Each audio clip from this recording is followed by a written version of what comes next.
शुरू अल्लाह का नाम लेकर जो बड़ा मेहरबान और निहायत रहम करने वाला है। पुराने जमाने की बात है कि एक दिन बादशाह का गुजर एक रास्ते से हो रहा था। रास्ते में जाते हुए बादशाह की नजर एक मजदूर पर पड़ी।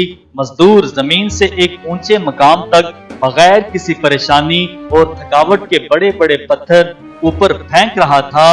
बादशाह ये मंजर देखकर हैरान हो जाता है और अपने वजीर से पूछता है, ऐसी क्या खास बात है इस आदमी में जो ये इतना तवाना, मजबूत और ताकतवर है। वजीर कुछ देर गौर से सोच में पड़ जाता है और फिर कतरे वसूख से जवाब देना शुरू करता है। आलम पनाह जान की अमान चाहते हुए बिल्कुल यकीन से कह सकता हूँ कि ये मजदूर घरेलू नाचाकियों से बिल्कुल बेखबर है। इसकी बीवी इसे दिलो जान से प्यार करती है और हर वो काम करती है जिससे मजदूर को खुशी मिलती है और इस काम से दूर रहती है जिससे मजदूर को ठेस पहुंचता हो। दरबार में आते ही बादशाह ने अपने 2-3 दरबारियों को हुक्म दिया कि जाकर मजदूर की जिंदगी के बारे में सब कुछ मालूम करके आओ। दरबारी मजदूर के घर के पास पहुंच गए और मजदूर की जिंदगी का एक एक लम्हा नोट करते गए। हफ्ता भर दरबारियों ने मजदूर के बारे में काफी मालूमात इकट्ठे किए और वापस दरबार पहुंच गए। बादशाह ने बनफ्सो नफीस सबसे पूछना शुरू किया। सबसे पहले बादशाह ने ताकत और मजबूती का राज जानने के लिए पूछा कि वो क्या खाता है। इनमें से एक दरबारी ने जवाब दिया, बादशाह सलामत, हमने ऐसी कोई खुराक घर में जाते हुए नहीं देखी जो मजबूती और ताकत पैदा करे। बादशाह सलामत, आम सा खाना ही वो घर लेकर आता है। बादशाह ने इसकी जिंदगी के बारे में सब कुछ दरियाफ्त किया, क़यामो ताम, इबादत, मुआमलात, लेकिन कुछ भी खास नजर नहीं आ रहा था। आखिर में वजीर ने दरबारियों से दरियाफ्त किया, आप लोगों ने कभी मजदूर को घर में तेज आवाज से बात करते हुए सुना है? सब दरबारियों ने एक जबान होकर नफी में जवाब दिया। फिर पूछा गया, कभी हंसी की आवाज सुनी? सब दरबारियों ने एक बार फिर एक जबान होकर हाँ में जवाब दिया। वजीर ने बादशाह से इजाजत मांगी कि मैं कुछ वक्त लेकर मजदूर की बीवी को इससे बदजन करना चाहूंगा। इसके बाद आप देख लेना, वो काम तो क्या सही तरह चलना भी भूल जाएगा। बादशाह ने इजाजत दी। वजीर ने रुपया पैसा देकर एक खूबसूरत नौजवान को मजदूर की बीवी को वरगलाने के लिए भेजा। मजदूर जब मजदूरी करने जाता तो खूबरू नौजवान मुख्तलिफ किस्म के तोहफे तहाइफ लेकर मजदूर की बीवी को दिया करता था। मजदूर की बीवी बेराह रवि इख्तियार कर गई। अब मजदूर की बीवी मजदूर से मीठे मुंह बात करना भी गवारा नहीं करती। दोनों मियाँ बीवी के दरमियान अनबन शुरू हुई। मजदूर पर जैसे गम के पहाड़ टूट पड़े। अब वो मेहनत मजदूरी अच्छी तरह से नहीं कर सकता था। अब वो कमर पकड़कर काम करता था। वजीर ने अब बादशाह से कहा कि अब मजदूर की हालत देखने चलते हैं। दोनों इस जगह चले जहां मजदूर काम कर रहा था। बादशाह इसकी हालत देखकर हैरान रह गया।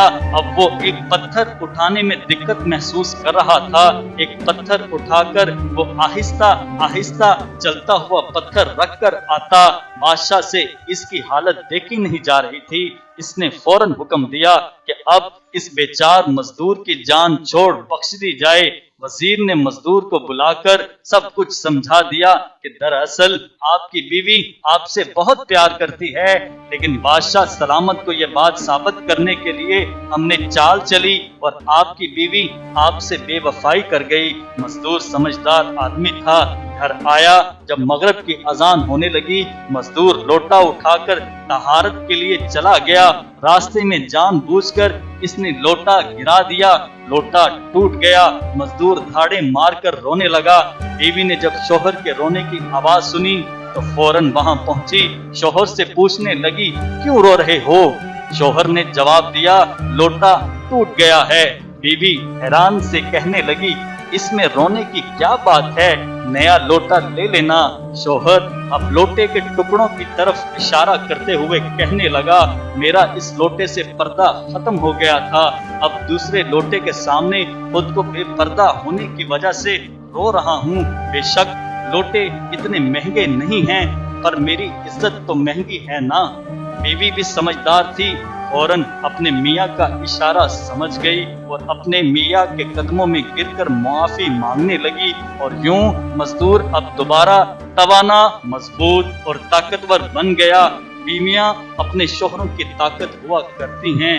آپ سے شادی شدہ بہنوں سے گزارش ہے کہ آج سے اپنے شوہر کے ساتھ ہر دکھ درد میں برابر کی شریک سمجھ کر ان کا حوصلہ بنے، اور جو بہنیں غیر شادی شدہ ہیں اللہ ان کے نصیب اچھے کر دے، اور جن بھائیوں کی شادی نہیں ہوئی اللہ ان کو نیک سیرت، خوبصورت اور ایسی بیوی عطا فرمائے جو ان کی طاقت اور حوصلہ ثابت ہو۔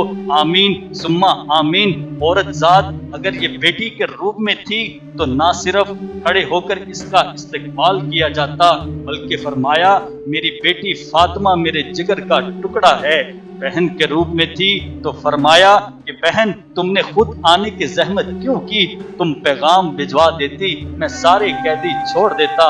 ماں کے روپ میں آئی تو قدموں میں جنت ڈال دی گئی، اور حسرت بری صدا بھی تاریخ نے محفوظ کی۔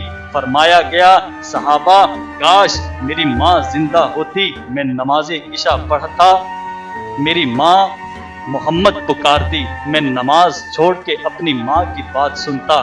عورت کی تکلیف کا اتنا احساس فرمایا گیا کہ دوران جماعت بچوں کے رونے کی آواز سنتے ہی قرأت مختصر کر دی۔